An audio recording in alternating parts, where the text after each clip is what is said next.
Clinton running mate, Russian probe moving into potentially treason.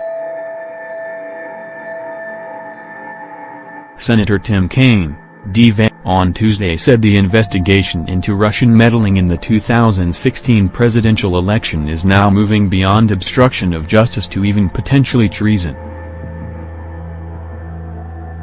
The remarks from Kaine, Democratic nominee Hillary Clinton's running mate in last year's presidential election, follow the news that Donald Trump Jr. met with a Russian lawyer offering compromising information about Clinton during a meeting last year.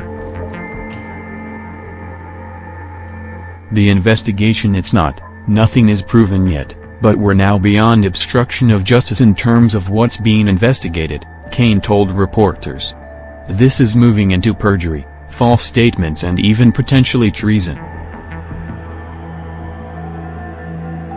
S meeting has raised eyebrows from Democrats and Republicans alike, who have said it would be unusual for someone central to a presidential campaign to meet with an individual seen as having ties to the Kremlin. And the White House have said President Trump's eldest son has done nothing wrong. On Tuesday went after the media and Democrats after the new details about the meeting surfaced. Media and Dems are extremely invested in the Russia story. Trump Jr. If this nonsense meeting is all they have after a year, I understand the desperation. The county that gave Clinton only 5 votes. Hillary Clinton won just 5 votes from Texas's King County in last year's presidential election, a stunningly low total from what was once a true blue source of votes for Democrats. Kennedy won 77% of the vote in King County in 1960, 3 years after the town of Guthrie was immortalized in On the Road. Author Jack Kerouac would have visited a deeply Democratic bastion when he rushed through Guthrie. But more than 50 years later the area has turned almost completely against Democrats, highlighting a dramatic change in voting patterns that both parties are struggling to manage.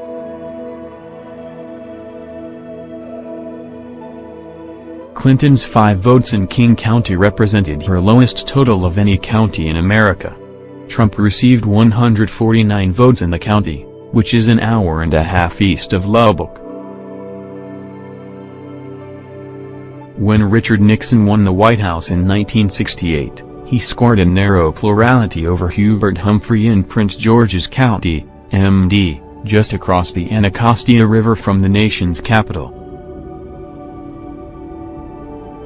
48 years later, Donald Trump won 8.4% of the vote there, his worst performance outside Washington, D.C., where he won just 4.1% of the vote. As the American electorate grows more diverse, and as a rising generation of millennials begins supplanting formerly dominant baby boomers, 2 nations that live side by side are increasingly walling themselves off from each other. That divide is a conscious choice, one that experts say influences how we interact with each other, where we move, what news we consume and, increasingly, how we vote. This is the 9th part in the Hills Changing America series, in which we explore the trends shaping society and politics today. Those trends: the rising success of large metropolitan areas contrasted with the struggles of rural counties, the diversity of millennials and the political polarization of boomers have conspired to create what demographers call the Great Sort. And all signs indicate the Great Sort is intensifying. Nearly 59% of Americans, almost 187 million of us, live in counties that voted for Clinton or Trump by 20 or more percentage points. An incredible 1,559 counties gave Trump more than 70% of the vote in 2016, and 99 gave Clinton the same percentage. That's a marked contrast from the 2000 election, when another Democratic candidate also won the popular vote while losing the Electoral College. That year, George W. Bush took 70% of the vote in just 546 counties. Al Gore won the same percentage in 46 counties. The increasing divide between Red America and Blue America has sown animosity and distrust among even the most patriotic among us, as partisan echo chambers reinforce notions that those with ideas that run counter to our own are out for nefarious purposes. Much of those ill feelings come, experts say, because Americans have increasingly limited opportunities to interact with those on the other side of the political aisle, because Red America and Blue America look distinctly different and view the other with growing suspicion, and because the two have experienced vastly different recoveries after the Great Recession. Our demographics have become tethered to our partisanship in a way that wasn't the case in much of the 20th century, said Paul Taylor, a senior fellow at the Pew Research Center and author of The Next America, Boomers, Millennials and the Looming Generational Showdown. It gives us the incredible ugliness of our politics in 2017. The sorting taking place now is based on a handful of factors. Rising birth rates and immigration among non-white communities mean urban America is growing faster than rural America. Young adults, who tend to be more liberal, are choosing to live among those who think and act as they do. And the internet has given us the ability not only to communicate with those who think like us, but also to find out where they live. People tend to live among people who are like them, for economic reasons, for cultural reasons, Taylor said. We all have the ability to know more about each other and to modify our behaviors accordingly, including to be more efficient about living among people who look like us. Living among those who resemble us even extends online. Just 23% of the average person's Facebook friends claim an opposing political ideology, according to the company's internal research from 2015. At a national level, the electorate sorting has taken place after a similar shift among the two major political parties. Southern Democrats were once much more conservative than their Northern colleagues, and Northern Rockefeller Republicans were more liberal than Southern and Western Republicans. That is no longer the case. Today the two sides are much more ideologically homogeneous. 94% of all Democrats are more liberal than the average Republican, and 92% of all Republicans are more conservative than the average Democrat, according to Taylor's research. 2 decades ago, just less than 2/3 of Republicans and 70% of Democrats were farther to the right or left, respectively, of the other party's average voter. That homogenization is manifesting in the way Republicans and Democrats view each other. 58% of highly engaged Republican voters say the Democratic Party makes them feel angry or frustrated. Virtually the same number of highly engaged Democrats said the same of Republicans. In 1994, just 21% of Republican voters said they had a very unfavorable view of the Democratic Party. Today, that number is 58%.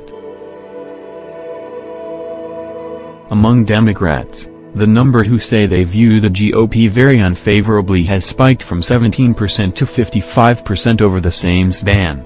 To be certain, the internet and the rise of specialty media have contributed to those worsening feelings. Turn on Fox News or click on Breitbart and one is likely to see a story critical of Democrats. Turn on MSNBC or head to Vox and one is likely to encounter negative information about Republicans. There is little crossover in audience, even online. The Facebook research showed just 29% of news that shows up in someone's feed cuts across party lines, and only a quarter of the stories people click on runs counter to their own political beliefs. The days are gone when everyone queued up the nightly news on broadcast TV to consume their political information, said Mark Stevenson, a Republican data and demographics expert.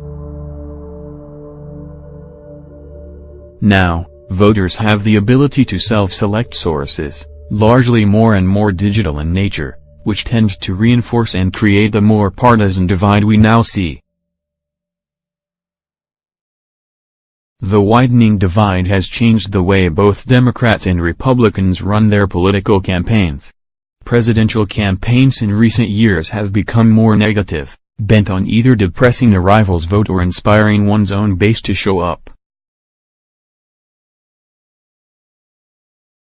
Barack Obama's 2008 campaign team buried Republican nominee Sen. John McCain, Arizona, under more negative advertisements than any previous campaign in history until his 2012 campaign eclipsed them in the race to define Mitt Romney, and until 2016, when Clinton's team ran an almost entirely negative campaign against Trump. Said another way, mobilizing voters has become more politically profitable than persuading those in the middle to join a side. The vastly different experiences of Red America and Blue America since the end of the recession have contributed to a political sort as well, said Tom Bonnier, a Democratic demographics analyst. While big cities and suburban areas have recovered and grown, rural America is struggling just to return to pre-recession levels. The best predictor for how you were going to vote in this election was how you felt about the economy, Bonnier said. If you felt like the economy was in fair, excellent or good condition, you were overwhelmingly likely to vote Clinton. Stevenson said the partisan divide is becoming a problem for both parties. Democrats, increasingly relying on voters in liberal urban cores, must address a set of more liberal issues with which the rest of the nation might not be comfortable. Republicans, increasingly relying on voters in conservative rural bastions, face a math problem as those areas shrink.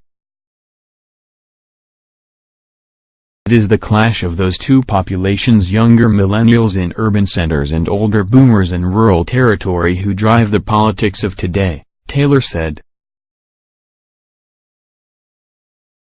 In the long run, we are going to have a very different electorate that supports a more conventionally liberal set of policies. But we are in a very slow walk to the long run, Taylor said. You will have a backlash to that, and we are right in the middle of that right now.